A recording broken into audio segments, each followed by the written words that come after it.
Olá pessoal, tudo bem com vocês? Então hoje a gente vai iniciar falando aqui de inflamação e anti-inflamatório. Antes da gente começar a falar, nós temos que entender a diferença aí entre uma dor aguda e uma dor crônica, tá? A dor aguda é aquela dor que o paciente sente naquele momento. Então, por exemplo, eu torci meu pé e eu sinto uma dor muito forte. A dor crônica ela é uma dor já que continua aí conosco, né? Que já passa um tempo aí conosco. E essa é uma dor que ela é permanente, entre aspas, como se a gente já acostumou com essa dor.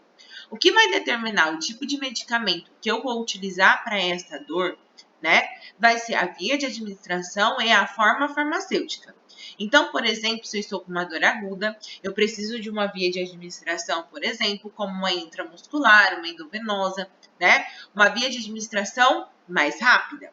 Já no caso, se eu tiver ali essa dor mais crônica, eu posso ver uma forma sólida, como um comprimido, uma cápsula, uma via tópica, né? Por exemplo, que é uma pomada, um creme. Então, isso que vai determinar a ação do meu medicamento, né? Se vai ser uma via tópica, se vai ser uma via... Qual vai ser a via que eu vou utilizar para o tipo de dor que eu vou estar tendo, certo? E aí nós vamos falar de anti-inflamatórios, né? Então, o que é uma inflamação ou um processo inflamatório? Uma inflamação é uma reação do organismo a uma infecção ou uma lesão. Então, toda vez que nós temos uma infecção ou uma lesão ali no tecido, eu vou ter aí um processo de inflamação. O meu corpo vai inflamar, ou seja, eu vou ter muita presença de leucócito ali naquele local para tentar matar essa infecção ou diminuir essa lesão dos tecidos. Então, aí, tá vendo? Ó, causa inchaço, vermelhidão, né? Dor, fica quente o local. E aí, eu coloquei aqui para vocês como que funciona. Então, primeiro, o tecido ele é lesado e ele libera sinais químicos, ou seja, histamina. Então, ele libera a histamina aqui na corrente sanguínea, né? Então, ocorre uma vasodilatação, o aumento da permeabilidade do vaso e da diapese. O que é uma vasodilatação? O aumento ali dos vasos, né? O inchaço ali dos vasos. Os neutrófilos, que é uma célula de defesa do nosso corpo, né? Fagocitam esses micro-organismos e os restos de células mortas. Então, qual que são os sintomas de uma inflamação? Calor, rubor, que é a vermelhidão, tá, pessoal? Edema, que é o inchaço, dor no local e perca de função. Então, uma inflamação, ele causa todos esses sintomas: calor, rubor, edema, dor e perda de função. Então, se eu perguntar nas questõezinhas quais são os sintomas de uma inflamação, eu quero que vocês colocam esses sintomas aqui, que são os sintomas de inflamação. E aí nós vamos falar então do processo inflamatório, como que esse processo inflamatório acontece. Então, primeiramente aqui, ó, o paciente, eu falei de uma lesão, ele colocou o dedo no espinho, né? Então, teve uma lesão, isso aqui nós chamamos de lesão tecidual. Ó, então o espinho, ele adentrou, né? Ele adentrou aqui e ele pegou essa parte aqui da nossa pele, né? Então, ele chegou, ele teve um edema. Minha corrente sanguínea vai começar a liberar neutrófilo para eliminar esse que entrou aqui dentro, tá? Esse instrumento que entrou aqui. Aí tem uma constrição e depois uma dilatação. Então, tá vendo que eles aumentou o nível aqui da corrente sanguínea porque veio muitas células de defesa para combater essa minha lesão. Então, é onde eu tenho aí o inchaço, que a gente chama de edema. Tá vendo como é que ficou aqui? Então, eu retirei, né, a lesão, porém ficou lesionado. A minha pele ficou ali com uma lesão. E aí começa a inchar a parte de fora. Por que começa a inchar? Por causa dessa dilatação das minhas veias devido ao aumento, né, de células de defesa que está vindo para me defender. Então, eu tenho uma um inchaço. Esse inchaço faz com que aumente também a temperatura, que é o calor, então ele fica mais quente. Então, toda vez que a gente tem um inchaço, né, ou um edema, igual a gente fala, nós temos aí um aumento da temperatura do local. Então, nós temos aí um aumento. E a vermelhidão acontece também por causa do aumento das nossas veias. Então, aí começou o inchaço, ó, né? Então, começou o inchaço e uma vermelhidão. E aqui são as nossas células de defesas, né? Essa aqui é nossas hemácias que estão tentando nos defender. Aí o aumento, as células de defesa, essas células chamadas de histamina, tá? Porque todo o processo de inflamação libera a histamina na nossa corrente sanguínea, né? Para avisar nossas células de defesa que elas precisam vir defender o nosso organismo. Entendeu? Então, aí no caso, as nossas células de defesa começam a ter uma ação, né? Aqui na nossa lesão. E começa a englobar a nossa lesão. E acontece a fagocitose. O que é a fagocitose? É o englobamento total da infecção, da inflamação. Ó, tá vendo que a inflamação está toda aqui dentro desse neutrófilo? E aqui é como que acontece, ó. Então, na membrana celular, onde aconteceu a lesão, é liberado o ácido aricodínico, né? Que libera a prostaglandina. E a prostaglandina, né, vai acontecer aí uma vasodilatação e uma potencialização do edema, ou seja, do inchaço. Além disso, também acontece junto aí a liberação de uma enzima chamada IPET, né, que vai ativar o leucocitrieno, que são os leucócitos, células de defesa, que também vão causar vasodilatação, broncoespasmo e aumento da permeabilidade. Aqui a prostaglandina, né, eu trouxe aí ela aí no seu formato orgânico para vocês verem. E aí as indicações que a gente vai falar de medicamento. Então, tá vendo que a gente tem uma lesão, né? E esse inchaço. Tá vendo, né? Então, pode acontecer também no joelho, nas mãos.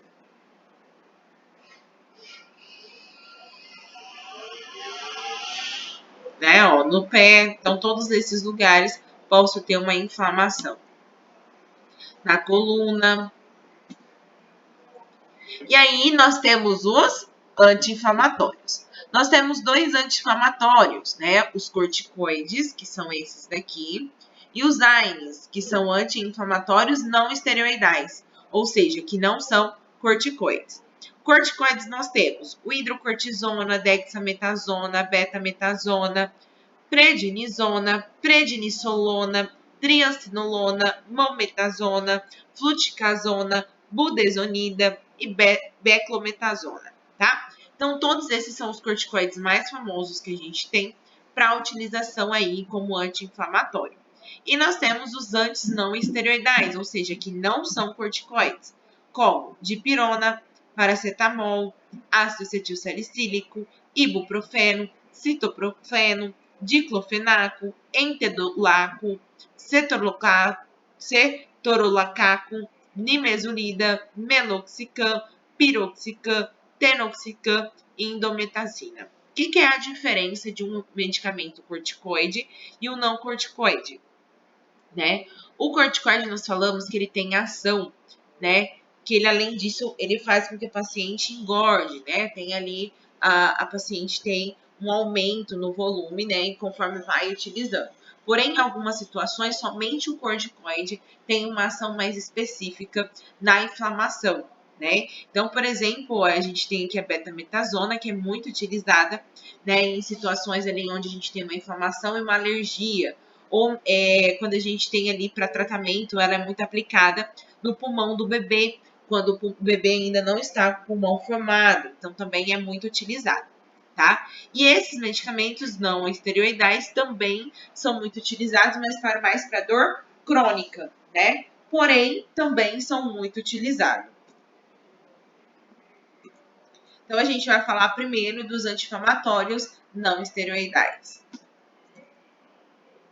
Então, salicilatos, que é o ácido acetil salicílico, como que ele tem que ser utilizado?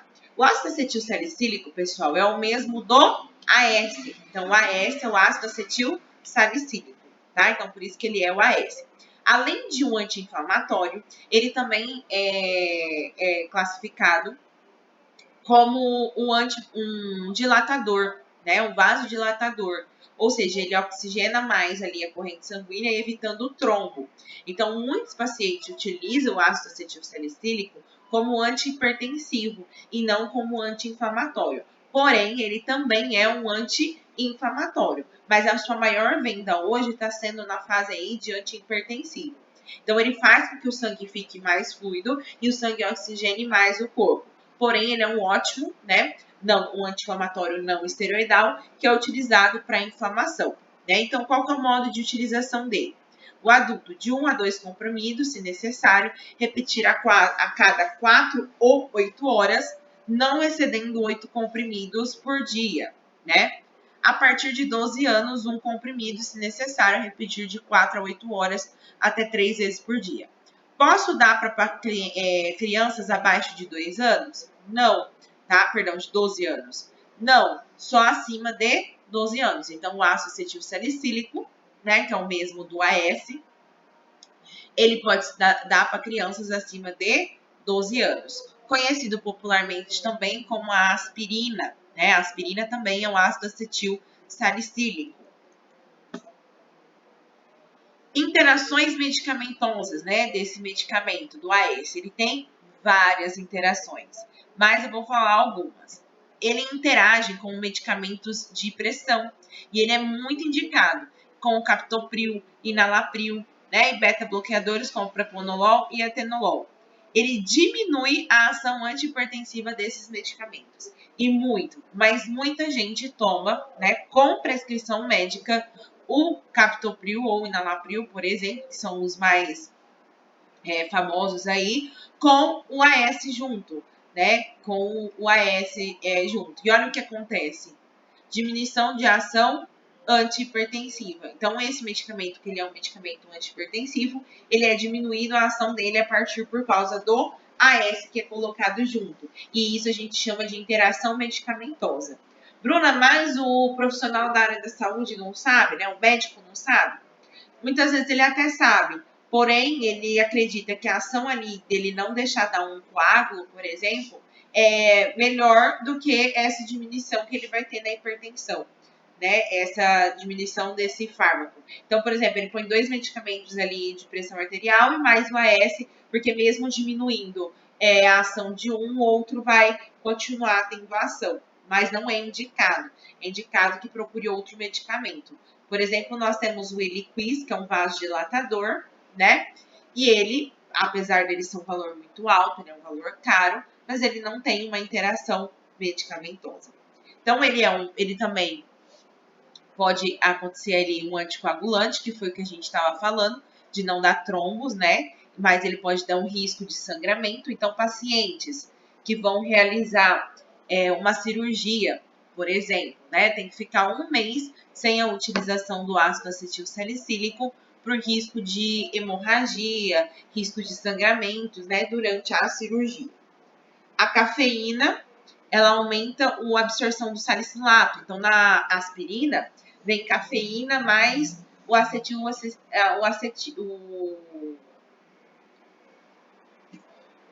acetil salicílico, porque a cafeína aumenta a absorção dele.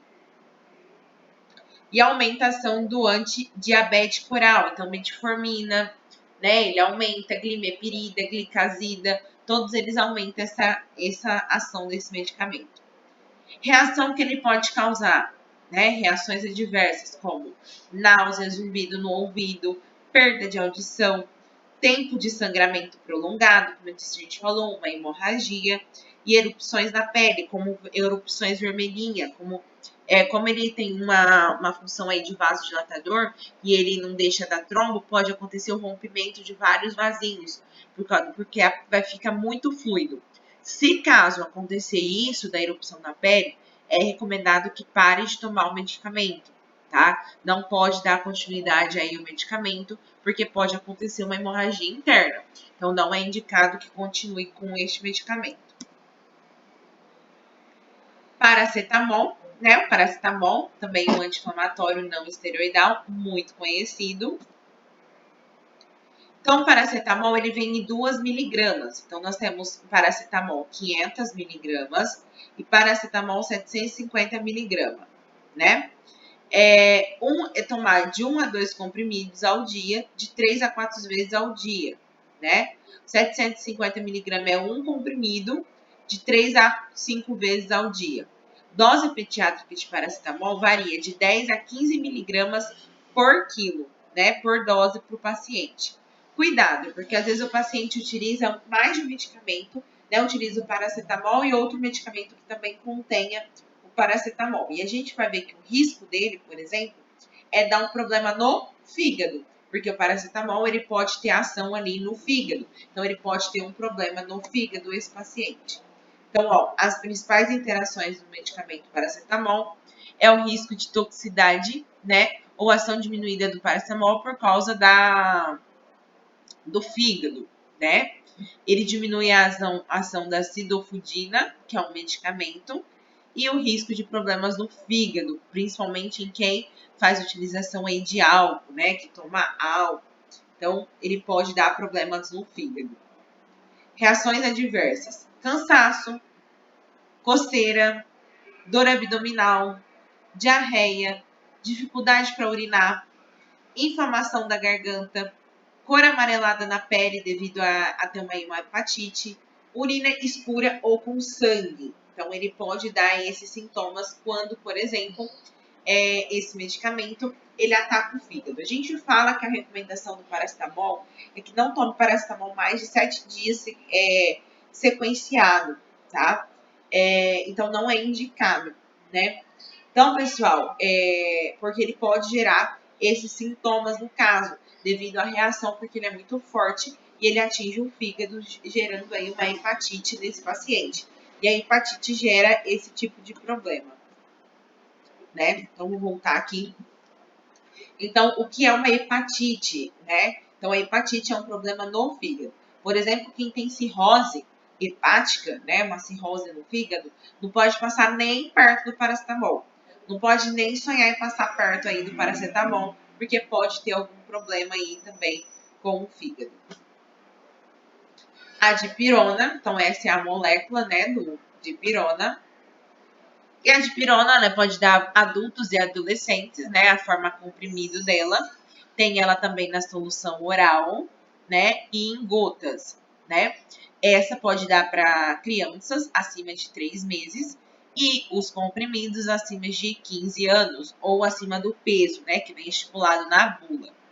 Então, comprimidos de 1000 miligramas, né, que é 1 grama que a gente fala, meio a 1 comprimido até 4 vezes ao dia. E aí nós temos comprimido de 500 miligramas, que é 1 a 2 comprimidos até 4 vezes ao dia, né? A solução oral é de 20 a 40 gotas em administração única ou até no máximo de 40 gotas 4 vezes ao dia. A dipirona, ela é um medicamento, né, que tem o aumento da ação do álcool, por exemplo, diminui a ação da ciclosporina, um imunossupressor, é um anticoagulante oral, risco de sangramento, então ela tem ação com anticoagulante. Então, por exemplo, tomei o AS, que ele é um anticoagulante, e aí eu tomo uma dipirona, pode ter um risco de sangramento. E clopromazina, que é usado na esquizofrenia, mais uma dipirona, a paciente pode ter uma hipotermia, ou seja, diminuição da temperatura da pele, né? Cai ali e o paciente tem uma hipotermia. O que ele pode causar de reações adversas? Uma imunossupressão, então uma diminuição do sistema imunológico do paciente. Reação alérgica grave, muitas pessoas têm reação alérgica à dipirona, né? Muitas pessoas mesmo. E pressão baixa. Então, a gente vê vários pacientes que tomam, por exemplo, a dipirona para diminuir a pressão arterial. não é recomendado, porque ele é um anti-inflamatório e não um medicamento para pressão arterial.